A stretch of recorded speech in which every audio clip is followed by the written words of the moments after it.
성막 곧 증거막을 위하여 레위 사람이 쓴 재료의 물목은 제사장 아론의 아들 이다말이 모세의 명령대로 계산하였으며 유다지파 훌의 손자여 우리의 아들인 부살렐은 여호와께서 모세에게 명령하신 모든 것을 만들었고 단지파 아히사막의 아들 오홀리압이 그와 함께 하였으니 오홀리압은 재능이 있어서 조각하며 또 청색, 자색, 홍색 실과 가는 배실로 수놓은 자더라. 성소 건축 비용으로 들인 금은 성소의 세겔로 29달란트와 730세겔이며 계수된 회중이 들인 은은 성소의 세겔로 100달란트와 1775세겔이니 계수된 자가 20세 이상으로 60만 3,550명인즉 성소의 세겔로 각 사람에게 은 한 배가 곧 반세겔씩이라. 은 100달란트로 성소의 받침과 휘장문의 기둥 받침을 모두 100개를 부어 만들었으니 각 받침마다 한 달란트씩 모두 100달란트요 1775세겔로 기둥 갈고리를 만들고 기둥머리를 싸고 기둥 가름대를 만들었으며 드린 롯은 70달란트와 2400세겔이라. 이것으로 회막 문 기둥 받침과 놋재단과 놋그물과 재단의 모든 기구를 만들었으며 뜰 주위의 기둥 받침과 그 휘장문의 기둥 받침이며 성막의 모든 말뚝과 뜰 주위의 모든 말뚝을 만들었더라. 7월 13일 화요일 중간 보고 출애굽기 38장 21절에서 31절입니다. 먼저 생명의 삶 해설입니다. 성막의 공사, 정확히 말해서 성막에 필요한 모든 구성 요소를 만드는 공사가 마무리됩니다. 현장 소장인 부살렐, 예술 장인인 오홀리압, 자재와 재정 담당관 이다말이 함께 힘을 모아 이 일을 해낸 것입니다. 지파도 달랐고 은사도 서로 달랐던 이들이지만 같은 믿음, 같은 영성, 같은 충성으로 사명을 훌륭히 완수해냈습니다. 이들의 모습을 통해 우리는 주님과 한 영으로 감동된 건강한 교회의 비전을 발견합니다. 그렇습니다. 성막의 목적은 성막이 아닙니다. 성막의 목적은 만드는 과정이고 이동하는 과정이며 설치하는 과정입니다. 또한 이스라엘 백성들이 성막에 들어와 하나님을 만나는 과정이 목적입니다. 하나님은 모세에게 성막의 설계도를 보여주시고 부살렐을 지명하여 오홀리압과 함께 책임자로 세우시고 수많은 백성들의 온갖 예물을 받으시고 수많은 기술자들의 재능을 통하여 성막을 완성하셨습니다. 22절입니다. 여호와께서 모세에게 명령하신 모든 것을 만들었고, 이 말씀은 성막이 조금의 차질도 없이 하나님의 뜻대로 완성되었다는 것입니다. 하나님의 뜻대로. 여기서 하나님의 뜻은 무엇일까요? 결과가 하나님의 뜻이었다면 오늘 본문은 굳이 기록하지 않아도 됩니다. 오늘 본문을 기록한 이유는 하나님의 뜻이 과정임을 보여주는 것입니다. 왜냐하면 오늘 본문이 성막 건축의 과정을 설명하는 중간 보고이기 때문입니다.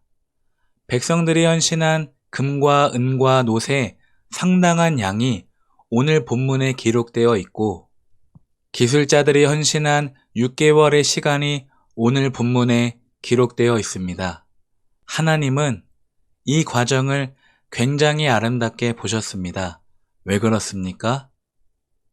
이스라엘 백성들의 헌신이 생각보다 커서 그럴까요?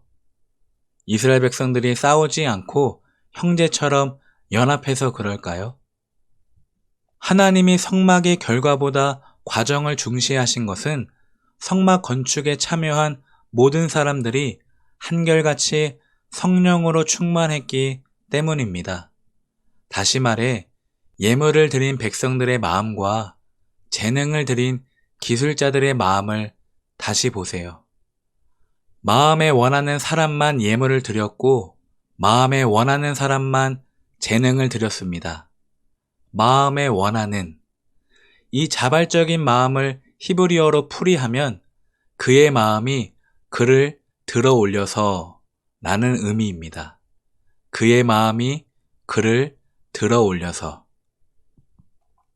그러니까 결국 헌신도 누가 하셨습니까? 하나님이 하셨습니다. 부살렐과 오홀리압을 비롯한 일꾼들의 마음을 감동시키신 것도, 금과 은과 놋을 바친 백성들의 마음을 감동시키신 것도 하나님이셨습니다. 하나님이 그들을 들어 올리신 것입니다. 인간의 마음에서 하나님의 마음으로 들어 올리셨습니다. 그래서 하나님은 이 과정을 사랑하셨습니다. 성막 건축에 헌신한 모든 사람들은 하나님께 감동을 받은 사람들이니 하나님은 이 사람들과의 6개월이 참 행복했을 것입니다. 그러니까 이게 무슨 뜻입니까? 성막 건축의 일체의 과정 속에 하나님이 철저히 간섭하셨다는 것입니다. 사실 만드는 과정 속에 모세가 등장하지 않아요. 하나님의 음성이 없습니다. 그러나 하나님은 성령을 통해서 그들과 6개월을 친히 함께 하신 것입니다. 그것은 시내산에서 모세의 40일보다 길었습니다. 사랑하는 성도 여러분, 하나님은 성막도 애굽도 광야도 가나안도 필요 없으십니다. 우리의 마음입니다. 우리를 필요하세요. 이걸 어떻게 적용합니까? 오늘 우리는 계속해서 우리의 필요, 우리의 환경, 우리의 상황들을 구하지만 우리 하나님은 너야 너. 나는 너를 원해. 나는 너다. 내 인생의 과정 속에서 하나님이 만나주지 않고 그분의 음성이 안 들려도 하나님은 성령을 통해서 우리와 친히 함께 하신다고요. 하나님이 나의 마음을 들어 올리시고 계십니다.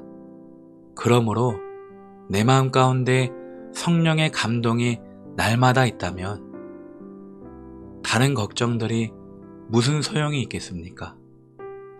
헌신도 주님이 하셨습니다. 과정도 주님이 책임지십니다. 안 보여도 안 들려도 주님이 여기에 계십니다. 기도하겠습니다. 하나님 감사합니다. 내가 드렸던 헌신도 내가 힘썼던 과정도 다 주님이 마음 주셔서 할 수 있었습니다. 주님이 하신 헌신을 내가 했다고 착각했고 주님이 하신 헌신을 내가 또 할까봐 겁먹었습니다. 주님, 우리는 왜 이렇게 뻔뻔할까요? 주님이 여기에 계심에도 안 계시다고 걱정하고 두려워합니다. 주님이 하시는 과정 속에서 결과만 빨리 달라고 재촉합니다. 죄송합니다, 주님. 믿음도 없고 배짱도 없습니다. 용기도 없고 인내도 없습니다. 주님, 성령이 아니면 아무것도 할 수 없습니다. 모세는 40일, 부살렐과 오홀리압은 6개월, 우리는 60년을 부어주시더라도 주님이 꼭 필요합니다. 화요일도 동행하여 주옵소서. 예수님 이름으로 기도합니다. 아멘.